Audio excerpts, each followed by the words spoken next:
Hi, my name is Ahminah Murchison, and this is an insight of what it's like to be a cop in Springfield, Massachusetts. My name is Officer Chad Joseph. I work for the Springfield Police Department, and I've been a police officer with the Springfield Police Department since 2008. My name is Anthony DeSantis, and I've been a police officer for 9 years. I'm Officer Dieterich. First name is Kelly, and I've been working for the police department for 12 years, on the street for 7. Inspired me to be a police officer. Ever since a young age, I obviously found police work to be exciting. But as I grew older, I just felt the need to help and to serve my community.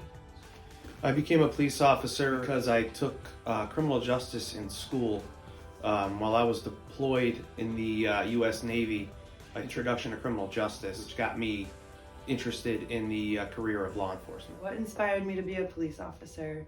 I originally actually wanted to just work with kids when I was in college, and I changed my mind after. I didn't know what to do. I got into the cadet program at the police department, and it guided me towards being a police officer. I realized how much I like working with the community, and I wanted to make a difference. What do I like best about working at the Metro unit? It's a unique unit where we operate on a set of principles which gives us the ability to help people more than we would be able to help them. We have the ability and the time and the resources to truly help people and make a difference. What I like best about working with the Metro unit is community policing. We also get to help a lot of homeless individuals seek help, shelter, and just get to help the community overall. What do I like best about working at the Metro unit? I enjoy having a little bit more freedom. Specifically work with a lot of people with mental health issues and chronic homelessness, and it feels good to be able to help people in a specific way. What challenges do we face working with the homeless population?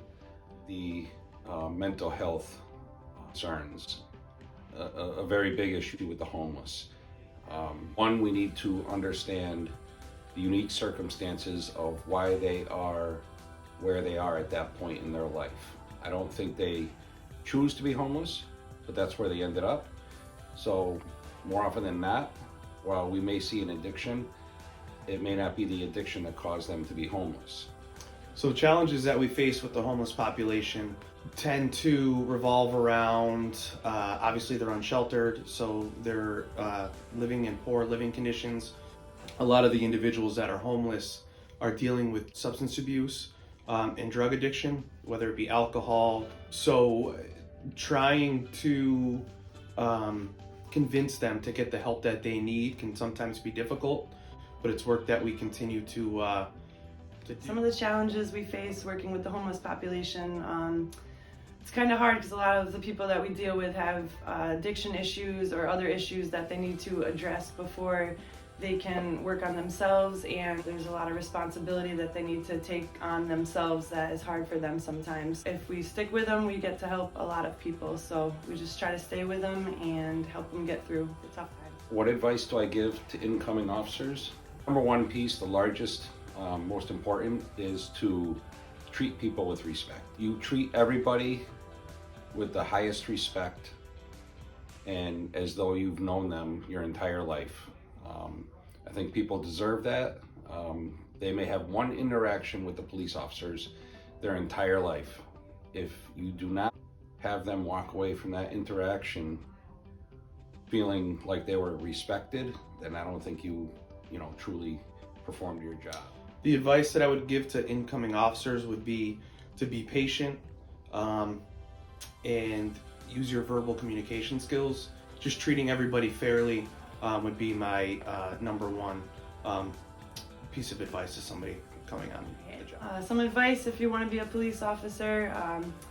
The only thing I can really say is you kind of just roll with it, but as long as you have a good heart and you want to do the right thing initially, you'll make it through, and you just learn as you go. So a recent success story for myself, being able to help somebody that was currently homeless.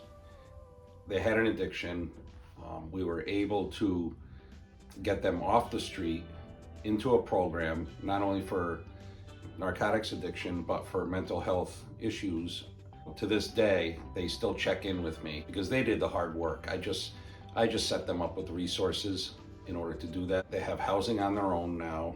They're thriving, they're without addiction, and they work, and they're very proud of themselves. Success stories include getting letters from some of these individuals after they're sheltered, after they go to a program, and are no longer on the substance that they were using, and them thanking us for our help in assisting them in getting clean.